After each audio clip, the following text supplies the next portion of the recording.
pertama adalah tahap ide tadi ya. Kalau ide Gojek misalnya, dia bercita-cita ingin menjadi sarana transportasi tanpa modal. Jadi kalau perusahaan taksi beda, dia punya taksi, dia punya aset. Kalau ini Gojek nggak punya aset, dia bisa memanfaatkan aset. Jadi modalnya sangat rendah. Jadi tahapan ide naik menjadi tahapan mulai. Jadi ide itu belum mulai bisnis sebenarnya. Jadi kalau kita pengen berbisnis, mulailah dari ide. Ide yang bagaimana nanti akan dijelaskan. Kemudian masuk ke tahap startup. Startup itu mulai bisnis, baru mulai. Belum ada karyawan, mungkin baru 1 orang sendirian, baru 2 orang, atau paling banyak 3 orang biasanya startup. Atau sebanyak-banyaknya bisa 10 orang, itu masih di kategori startup. Tapi kalau udah masuk 10 orang lebih, biasanya udah masuk ke level mikro. Kemudian naik lagi ke level growth, tumbuh. Jadi tadi kita mulai bisnis, sekarang masuk ke level growth. Kemudian naik kelas menjadi level scale up, lebih besar. Dan yang terakhir adalah maturity atau kemapanan. Bedanya growth sama scale up apa? Kalau growth itu pengembangan dari bisnis inti kita sendiri. Contohnya saya jual pakaian. Saya kembangkan, tadi pakaian perempuan dikembangkan jadi pakaian anak-anak. Dikembangkan lagi menjadi pakaian pria, dikembangkan lagi menjadi pakaian dalam, dikembangkan lagi menjadi pakaian pesta. Itu growth, bisnisnya sama, core-nya sama. Atau tadinya saya punya 1 toko pakaian, menjadi 2 toko, menjadi 3 toko, menjadi 4 toko, menjadi 10 toko. Nah itu adalah growth. Bisnisnya tumbuh tetapi dengan core bisnis yang sama. Nah kalau scale up gimana? Tumbuh dengan core bisnis yang berbeda. Sekarang saya jual pakaian. Oh, saya udah punya 3 toko, punya cukup modal. Sekarang saya mau bisnis frozen food. Bikinlah pabrik kecil-kecilan gitu. Oh, frozen food udah berkembang, saya udah punya uang lagi. Bikinlah bisnis alat-alat rumah tangga. Jual kursi, jual meja, furniture. Oh, berkembang lagi, buka lagi. Jadi kalau scale up itu pengembangan bisnis, tetapi keluar dari bisnis inti yang utama. Oke, kemudian nanti terakhir akan masuk ke level maturity. Maturity itu adalah level kemapanan. Artinya semua bisnis itu sudah berjalan dengan sendirinya, namanya autopilot. Kalau tadi kita dagang kan nggak bisa jalan sendiri tuh, kita harus jual baru dapat uang. Tapi kalau levelnya sudah maturity, bisnis itu udah jalan sendiri, udah ada yang jalanin. Nah si ownernya kemana? Ownernya jalan-jalan. Uangnya berhenti nggak? Uangnya nggak berhenti. Uangnya terus masuk ke rekeningnya, plung terus. Itu adalah tahapan maturity yang sangat didambakan oleh para pebisnis untuk mencapai level maturity. Menarik ya, menarik banget. Jadi uang yang ngejar pebisnis, bukan kita ngejar uang yang ngejar pebisnis. Oke, lanjut Pak. Next. Nah, kita masuk ke tahap yang pertama. Tadi kan ada 5 ya. Ada tahap ide, startup, grow up, scale up, kemudian tahap maturity. Kita masuk ke tahap yang pertama adalah bisnis ide bisnis. Ide itu nggak akan menjadi bisnis kalau cuma sekedar ide. Contohnya tadi Bill Gates. Bill Gates bercita-cita supaya setiap rumah itu ada operating system yang dia buat, namanya Windows atau Microsoft. Nah, itu nggak akan menjadi bisnis kalau tidak diterjemahkan. Dan itu akan menjadi bisnis kalau idenya diduitin, dibuat, dikonversi menjadi bisnis. Jadi ide menjadi bisnis, bukan ide yang hanya ada dalam benaknya sendiri tanpa diimplementasi menjadi satu bisnis. Oke, lanjut.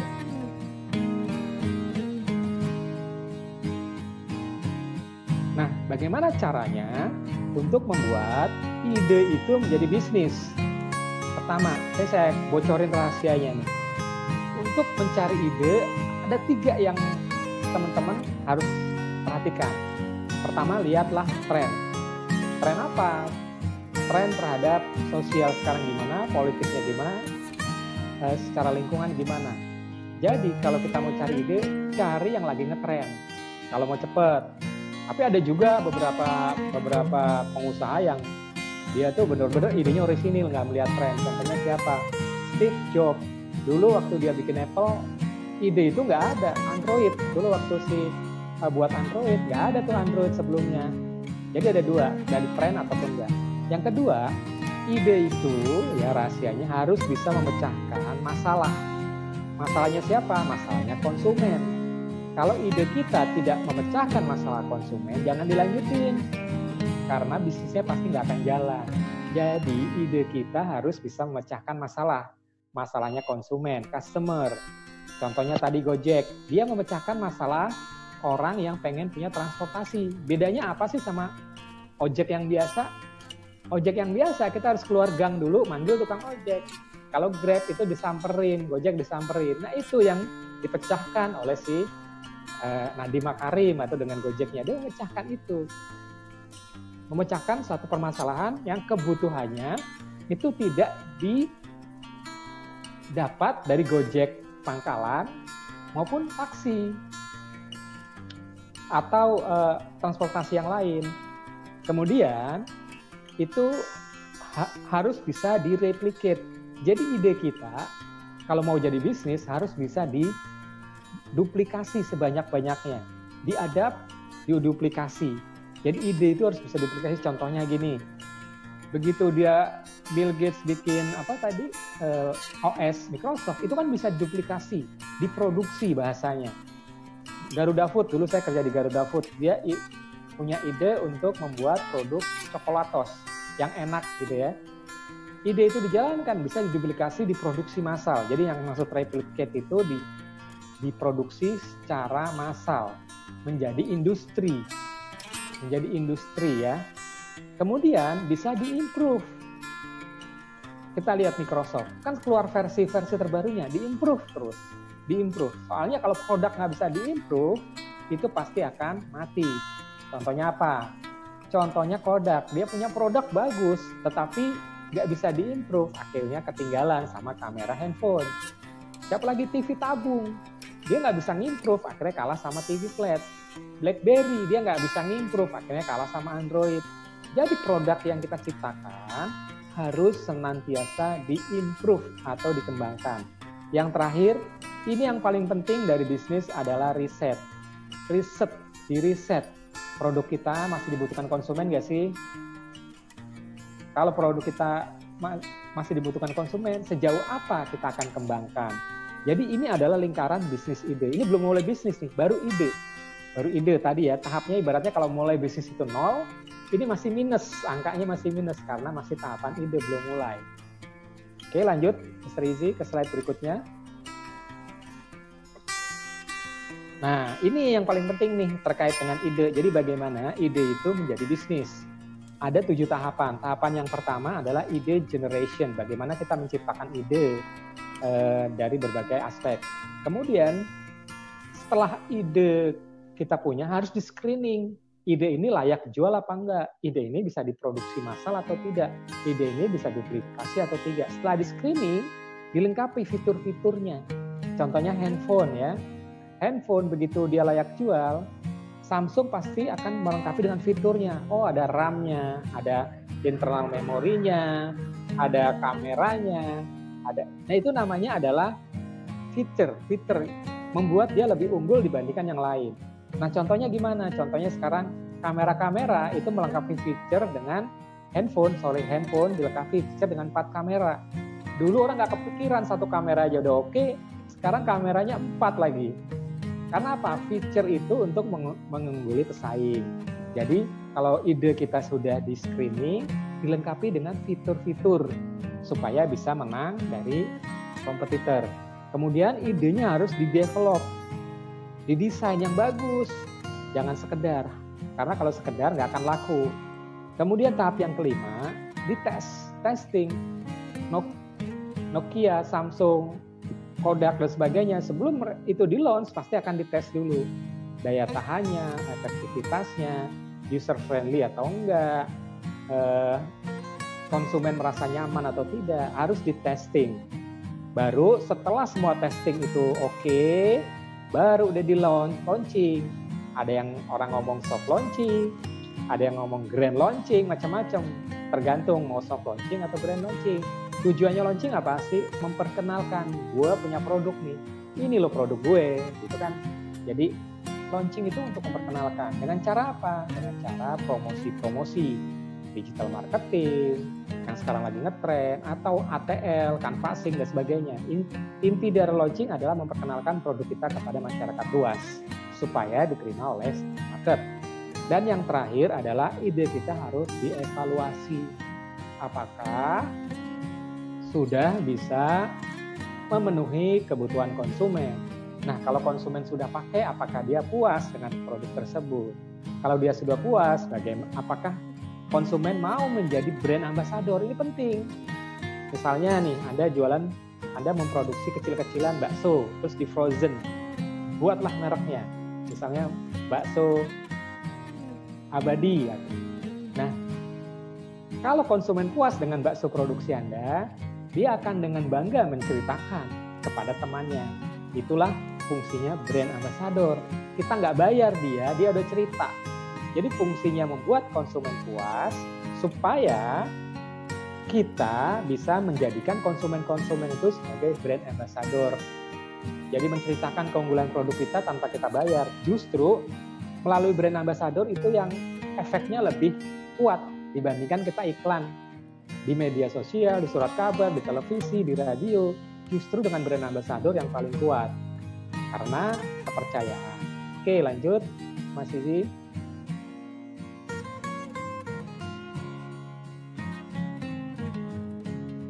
Ini rahasia. Ini rahasia banget nih, mahal ini. Teman-teman yang sekarang mulai berbisnis, kalau praktekin ini luar biasa. Ini adalah skematik bagaimana kita mengembangkan bisnis. Itu yang paling bawah tuh yang ada gambar bohlam, ide. Yang tadi udah kita bahas tuh. Ide. Sekarang kita masuk ke tahap startup. Mulai idenya sudah dites, udah di-launch, diperkenalkan ke masyarakat, udah dievaluasi, layak jual. Kita mulai untuk berbisnis. Jangan sampai kita memulai bisnis tapi produk kita nggak kuat, idenya nggak mantep, nggak ada riset, itu percuma. Nanti bisnis Anda nggak akan bertahan lama. Pernah kenal es kepal Milo? Oh keren ya, begitu di launching, wah luar biasa rame. Sekarang sepi, karena apa? Produk itu tidak dengan riset kebutuhan konsumen, hanya sebatas tren. Berbeda kalau produk berdasarkan riset. Dia akan menjadi satu kebutuhan dan terus berkembang. Contohnya apa tadi? Gojek. Ada kebutuhan, semakin banyak yang membutuhkan dan terus berkembang. Jadi tahap pertama adalah ide. Langkah pertama adalah buat craft your vision a better future. Jadi yang langkah pertama setelah Anda idenya oke, adalah buat visi. Visi itu mimpi. Gue pengen bisnis gue tuh setahun depan omsetnya akan segini.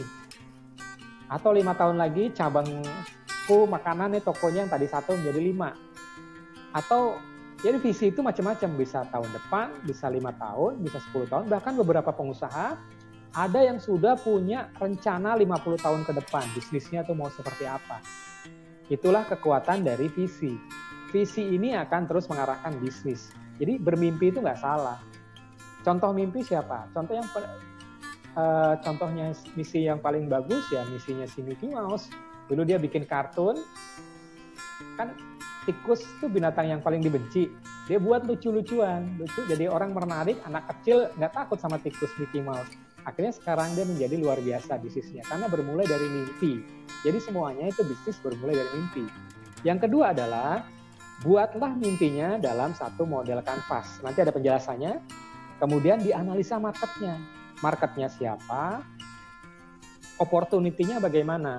Kemudian langkah keempat adalah mulai untuk branding. Ngomong, gue punya produk bakso abadi lo tadi gitu misalnya. Ngomong kelebihannya bakso gue nggak pakai formalin dan nggak pakai boraks, alami dan seterusnya. Anda mulai bercerita. Kemudian mulailah dari situ untuk mendapatkan revenue.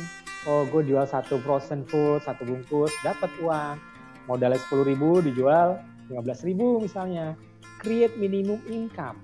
Setelah kita dapat bisnis kita mulai berjalan nih, cepet-cepet cari partner. Tadi kan bilang kalau penjual tuh maunya sendiri aja terus. Kalau teman-teman mau bisnis, mulai berpikir untuk membangun tim. Gak usah banyak-banyak, 1 orang dulu. Cari partner, namanya co-founder. Kalau teman-teman yang bikin bisnis tadi namanya founder. Tapi kalau kita mau cari teman namanya co-founder. Nah, caranya gimana? Caranya cari co-founder, cari yang disiplin ilmunya beda sama kita, jangan sama. Misalnya gue jago jualan, jangan cari co-founder yang jago jualan, cari yang beda ilmu. Gue jago jualan, gue pengen cari partner atau co-founder yang paham keuangan, paham accounting, paham marketing, paham operasional, paham HR. Carilah mitra yang kompetensinya itu berbeda dengan kita. Supaya apa? Supaya ada enrichment, pengayaan. Dan kita jadi bisa sharing sama dia. Ah, gini nih, keren nih bisnis gue udah mulai laku, udah dapat pendapatan. Tapi gimana ya keuangannya kok masih berantakan, gue takut nanti bocor. Nah kayak gitu, sharing-sharing seperti itu. Kemudian setelah dapat co-founder, mulailah untuk membuat legal. Bikin, mau CV, mau PT, dipikirin dari sekarang. Atau mau koperasi, juga boleh. Ya, tetapi saya sarankan, kalau bisnisnya mau besar, bikinlah PT. Itu nanti ada pembahasan tersendiri mengenai PT itu bagaimana supaya bisa meng-scale up bisnis. Tapi saya sarankan, buatlah legalitasnya dalam bentuk PT Perseroan Terbatas, Undang-Undang Nomor 40 Tahun 2007. Ada undang-undangnya. Kemudian setelah kita bikin legalnya, yang berikutnya adalah testing. Oke, 15 menit lagi, jadi saya percepat. Ada notifikasi 15 menit lagi, jadi saya percepat. Kemudian nanti proses ke minimum viable product di launch dan terakhirnya akan meningkat. Lanjut, Mr. Rizy. Itu adalah startup. Kita masuk berikutnya. Ini singkat saja ya. Jadi ternyata banyak startup yang gagal saat ini. Kenapa? Yang pertama adalah marketnya nggak ada, pengolahan keuangan yang buruk, nggak punya tim, kalah kompetisi, dan yang terakhir adalah masalah harga. Jadi banyak startup yang gagal itu karena adalah 5 hal itu. Yang pertama, produk yang dibuat nggak ada marketnya, pengelolaan keuangannya buruk, kemudian timnya itu jelek, nggak kompak, yang nggak bisa kompetisi, yang terakhir adalah masalah harga. Lanjut, Mr. Rizy. Itu 5, sebenarnya ada banyak di bawah ya, cuma saya nggak jelasin karena keterbatasan waktu. Nanti kita ketemu di sesi yang akan lain kalau mau jelasin lebih detail ya. Berikutnya adalah startup bisnis. Jadi startup bisnis itu, tadi saya bilang kan banyak yang gagal tuh. Ternyata berdasarkan survei, startup itu 80% yang gagal, hanya 20% saja yang survive naik ke level berikutnya. Jadi dari 1000 startup yang muncul, itu yang sukses hanya 200. Yang 800-nya kemana? 800-nya gagal, bangkrut. Kenapa bangkrut? Itu ada penjelasannya tadi di atas ya. Lanjut. Nah, kalau sudah berhasil, kita akan masuk ke tahap grow up. Tahap pengembangan bisnis. Tadi bedanya ya, grow up sama scale up tadi udah saya bahas di awal ya, ini grow up. Oke, lanjut, Rizy.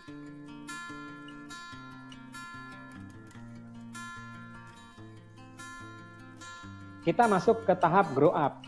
Jadi di grow up itu ada 5 fase. Teman-teman pahami ya, di tahap grow up, kalau teman-teman sudah berhasil melewati tahap startup, masuk ke tahap grow up. Nah, grow up itu ternyata ada 5 fase. Nih, masalahnya nih yang terjadi di grow up. Yang pertama, masalah kepemimpinan. Kenapa? Nah, tadinya kan cuma 2 orang. Begitu grow up, karyawannya tuh sudah sekitar mungkin 50 orang. Waduh, gue nggak biasa mimpin 50 orang nih, mimpin 3 orang aja pusing, apalagi mimpin 50 orang. Jadi masalah di grow up pertama adalah masalah di leadership, kepemimpinan. Banyak yang gagal di tahap grow up karena masalah kepemimpinan. Yang kedua adalah masalah otonomi. Dia tidak bisa mengambil keputusan secara otonomi, tergantung. Kenapa? Keterbatasan ilmu. Dia nggak banyak belajar. Jadi kalau tahap grow up, banyaklah ikut-ikut training, ikut seminar, cari ilmu, baca buku, lihat di YouTube video banyak, di radio pas SM itu ada tuh. Dan carilah ilmu sebanyak-banyaknya supaya kita nggak krisis otonomi. Kemudian, tahap yang sering gagal juga di tahap grow up ada tahap kontrol. Kenapa kontrol? Oh, keuangannya bocor. Sehingga yang harusnya untung jadi rugi. Oh, karyawannya banyak yang bolos. sehingga produktivitasnya rendah. Oh, aset-asetnya banyak yang rusak karena tidak dirawat, kontrol. Jadi poin ketiga, banyak grow up yang gagal karena lemah dikontrol. Kemudian di fase 4 ini yang paling penting nih. Yang tadi kan di depan-depan tuh membentuk sistem. Namanya red tape. Red tape itu bahasa Indonesianya tuh diterjemahkan sebagai sistem hitam di atas putih. Bentuknya apa? SOP, work instruction, business process management, dan seterusnya. Red tape. Dan yang terakhir adalah bagaimana kalau kita sudah melewati 4 ini dengan sukses, kita akan masuk ke tahap selanjutnya. Oke, lanjut, Mas Rizy.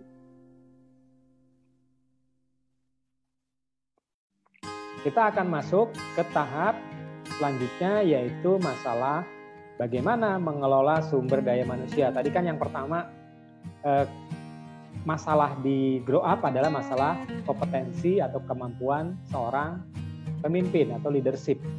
Nah, di sini dijelasin nih cara-caranya nih. Jadi stage 1 yang paling atas itu ada stage 1, stage 2, stage 3 sampai dengan stage 5 atau tahap kelima. Itu kita lihat jumlah, itu kan ada struktur organisasi tuh, yang garis-garis, yang tengah itu tadinya 3 orang, nambah jadi 7 orang, nambah, dan seterusnya akan semakin banyak. Nah, bagaimana cara untuk men-solvingnya? Men-solvingnya mulai dari direct supervision, functional, divisional, sampai dengan line and staff. Itu ada strategi-strateginya tersendiri. Nanti ada kelas tersendiri yang membahas, karena keterbatasan waktu, yang membahas bagaimana untuk mengelola sumber daya manusia pada level grow up bisnis dengan strategi manager. Strateginya adalah existence, survival, get resources, growth, sampai return. Menarik ya, ini adalah caranya. Oke, lanjut, Mas Rizy. Nah, kalau kita berhasil melewati itu, kita akan masuk ke tahap keempat, namanya scale up. Tadi kan jelasin ya, apa bedanya grow up sama scale up. Kalau grow up itu kita hanya fokus di bisnis kita sendiri. Tadi saya ulangi nih. Kalau grow up, ya bisnis pakaian berkembang ke pakaian anak, pakaian wanita, pakaian pria, pakaian dewasa, dan seterusnya. Pakaian pesta, pakaian menyelam, pakaian macam-macam. Jadi fokus di pakaian. Tapi kalau sudah scale up, dia sudah berpikir bukan lagi di pakaian. Dia naik, mengembangkan bisnis. Modalnya udah cukup, dia bikin training. Modalnya udah cukup, dia bikin jual peralatan rumah tangga. Dia modal udah cukup, dia bikin perkebunan dan macam-macam. Dia buka fast food dan seterusnya. Itu adalah scale up, mengembangkan bisnis yang di luar kompetensinya. Lanjut, Mr. Rizy. Nah, ada 5 scale up barriers. Barriers itu hambatan. Jadi kalau kita dari grow up ke scale up, ingat ya, dari grow up ke scale up, itu ada 5 hambatannya yang harus teman-teman pahami. Yang pertama adalah hambatan keuangan. Kenapa? Iya, karena kan mau buka bisnis baru. Sumber dayanya baru, SDM-nya baru, asetnya baru. Kalau kita tadi fokus di grow up, pakaian, kan tokonya ada, tinggal tambahin. Kan pakaiannya sama, dan seterusnya. Asetnya nggak banyak, tapi kalau kita mau scale up, itu berbeda kompetensinya. Bisnis pakaian dengan bisnis restoran, bisnis frozen food, misalnya bisnisnya beda-beda, jadi butuh modal yang lebih besar.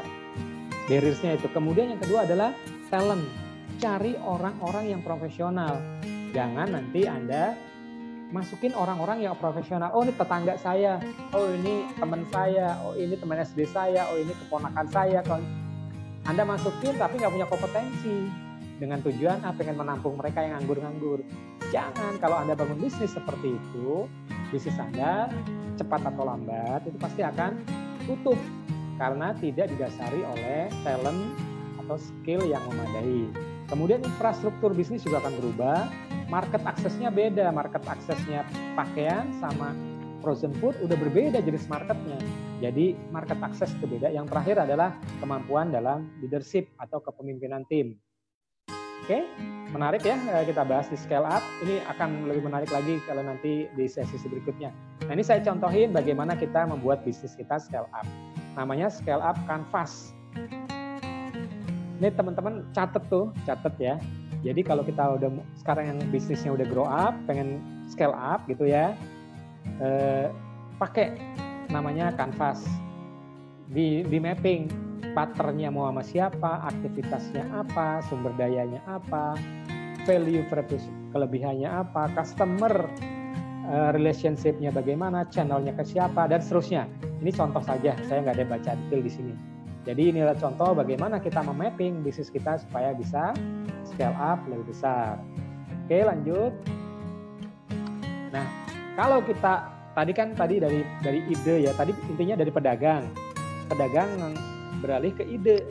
Ide mulai dari startup, grow up, scale up, dan sekarang tahap maturity. Maturity itu udah perusahaan-perusahaan besar, biasanya dia udah mature, udah mateng. Contohnya apa? Astra. Dia jualan mobil, udah mature. Udah sistem udah berjalan semuanya, itu namanya tahap maturity. Contohnya siapa lagi? Oh, Garuda Food, dia jual makanan, coklatos dan sebagainya. Dia udah mature. Siapa lagi? Banyak sekali perusahaan-perusahaan lain yang sudah mature. Nah, karakteristiknya apa? Karakteristik yang pertama adalah ada 5 karakteristik supaya perusahaan itu bisa mature. Yang pertama adalah prosesnya harus terkontrol. Yang kedua, manage, kelolanya harus baik. Kemudian mendefine, kemudian yang terakhir adalah bagaimana bisa di measure, diukur, kinerjanya bisa diukur. Jadi kalau kita misalnya office boy, kebersihannya level berapa? Ibaratnya kalau ada produk tuh level pedesnya level berapa? Ya kita kira gitulah ngukurnya. Jadi kalau kita punya driver, tingkat kepuasan kepada konsumen berapa? Kalau kita punya tenaga pabrik, produksi, berapa tingkat keberhasilannya, diukur semuanya, harus jelas. Yang terakhir adalah dioptimasi untuk mencapai proses. Ada itu 5 tahapan dalam tahap maturity ya. Oke, lanjut. Nah, ini adalah business capability maturity model. Ini ilmunya ruwet banget. Kalau saya sharing di sini cukup lama nanti. Jadi intinya ini adalah bagaimana kalau bisnis kita sudah mature. Kalau teman, wah sekarang kan saya masih tahap jualan, nggak apa-apa, buat ilmu aja, buat pengetahuan. Teman-teman kan punya visi, ya kan, ke depan bisnis teman-teman yang sekarang masih jualan kecil-kecilan, punya visi, suatu saat saya pengen jadi pebisnis gitu kan. Ini ada tahapan-tahapan namanya business capability maturity model. Itu ada tahapan-tahapan tuh. Mulai dari no capability, isolated capability, servicing capability, strategic capability, sampai differentiation capability. Nanti di kelas lain ya, ikutin aja terus di kelas Amik Laksi ini, nanti akan ada kelas-kelas penjabaran dari masing-masing ini, sehingga nanti kalau Anda lulus di kelas Amik Laksi, oh ilmu Anda udah banyak, Anda udah siap untuk berbisnis lebih luas. Oke, lanjut. Wah, udah selesai deh bahasan kita hari ini, udah selesai. Tapi sebelum selesai, saya mau simpulkan dulu nih. Oke, silakan. Saya summary dulu ya dari yang tadi. Ternyata perkembangan bisnis ya itu secara umum begini. Tadi kan kalau ide belum bisnis tuh, ide masih belum mulai. Jadi dari startup, grow up, ada scale up 1, maturity, dan yang terakhir decline. Tahap decline. Jadi hati-hati nih yang sekarang udah mature, udah nyaman, bisa jalan sendiri. Kalau dia nggak improve, akan bangkrut. Contohnya siapa?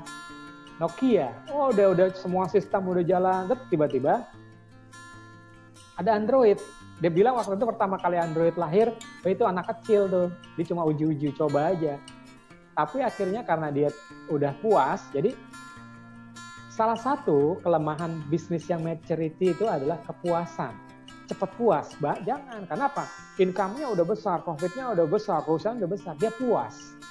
Sehingga lupa untuk berimprove. Lupa mengembangkan bisnis. Sehingga matilah perusahaan-perusahaan itu. Kita tahu Nokia, ada Kodak, ada TV tabung, ya, banyak sekali merek TV tabung, ada kamera, dan sebagainya. Semuanya kalah karena mereka tidak melakukan perubahan. Artinya merasa puas. Itulah tahap yang terakhir adalah tahap decline. Terus perusahaan itu semakin lemah, semakin turun omsetnya, customer-nya semakin berkurang, akhirnya bangkrut. Oke, lanjut Mr. Izzy. Intinya Anda jangan sampai mengalami tahap decline atau kebangkrutan. Sayang sekali, silakan. Dilanjutin. Slide-nya Mr. Izzy. Oke, itu lanjut lagi. Itu adalah tahapan decline aja untuk penjelasan. Lanjut. Kita mungkin 2-3 slide lagi akan selesai. Oke. Nah, kenapa perusahaan bisa bangkrut? Yang pertama adalah tidak punya perencanaan. Yang kedua, poor manajemennya buruk, ngaturnya nggak bagus. Kemudian yang kedua adalah lack cash flow, ngatur keuangannya nggak bagus. Kemudian bisa juga kalau yang punya restoran lokasinya nggak pas, di sana nggak ada yang beli misalnya. Kemudian marketing plan-nya, cara marketingnya nggak oke lah. Kemudian nggak pernah riset kompetitor. Misalnya saya jual pakaian, kompetitornya siapa aja nggak pernah diriset. Kemudian salah pilih bisnis, ini yang paling parah nih. Jadi dia berbisnis tapi salah. Dia passionnya di pakaian, dia kok bisnisnya di furniture gitu, nggak match. Kemudian yang terakhir adalah yang paling bahaya itu yang poin 7 sebenarnya. Bisnis tumbuh terlalu cepet. Bingung kan? Loh seneng dong, gue kan bisnis gue tumbuhnya cepet banget. Hati-hati. Kalau bisnis tumbuh terlalu cepat, itu yang membuat banyak perusahaan bangkrut. Karena apa? Nggak siap. Nggak siap apa? Nggak siap SDM-nya, nggak siap sistemnya, nggak siap sumber daya manusianya, nggak siap asetnya, nggak siap macam-macam. Jadi kalau bisnis tumbuh terlalu cepat, tidak diimbangi dengan hal yang itu akan bangkrut. Oke, terakhir dari saya yaitu bagaimana bisnis. Silakan slide selanjutnya Mas Izi. Ya, Mas Izi, bagaimana perusahaan bisa tetap growth, namanya sustainability growth. Itu ada di buku saya penjelasannya. Teman-teman bisa pre-order buku tersebut untuk menambah pengetahuan. Kalau teman-teman sekarang bisnisnya sudah mulai tumbuh, itu penting sekali supaya tidak masuk ke tahap decline. Lanjut. Nah, ini terakhir, slide yang terakhir. Intinya adalah kita harus selalu jangan cepat puas, kemudian terus melakukan perubahan-perubahan. Contohnya yang paling merah tuh, doing the same. Kalau kita melakukan hal yang sama, pasti hasilnya sama. Maka kita harus melakukan improvement. Improvement bagaimana? Improvement yang continuous, yang terus-menerus. Ada ilmu namanya Kaizen. Nah, nanti di kelas berikutnya saya akan berikan materi Kaizen Continuous Improvement. Itu bagus sekali untuk teman-teman yang pengen tahu bagaimana sih caranya improvement. Itu ada ilmunya. Yang terakhir adalah ditambah inovasi. Jadi continuous improvement plus inovasi itu menjadi bisnis yang luar biasa, tumbuh dahsyat. Itulah yang terjadi di perusahaan yang tumbuhnya cepat. Contohnya siapa? Gojek, itu tumbuhnya cepat sekali. Makanya disebut sebagai unicorn. Dia nilainya tumbuhnya cepat sekali. Tokopedia, Bukalapak, itu termasuk perusahaan yang tumbuhnya sangat cepat. Tetapi diimbangi dengan infrastruktur bisnis. Oke, terakhir, lanjut. Udah selesai kayaknya nih, Mr. Izzy. Terakhir. Slide terakhir, Mr. Izzy. Terima kasih. Udah selesai, Mr. Izzy. Ya, itu materi dari saya. Semoga nggak terlalu cepat, teman-teman bisa pahami. Saya serahkan Mr. Izzy, teknis tanya jawabnya seperti apa, apakah setelah ini atau nanti di grup atau bagaimana.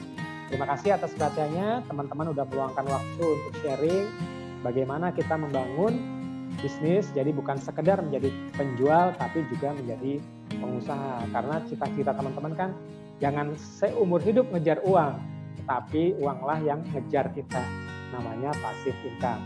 Terima kasih, sampai bertemu kembali. Assalamualaikum warahmatullahi wabarakatuh. Waalaikumsalam. Saya kembalikan ke Mr. Izzy. Ya, terima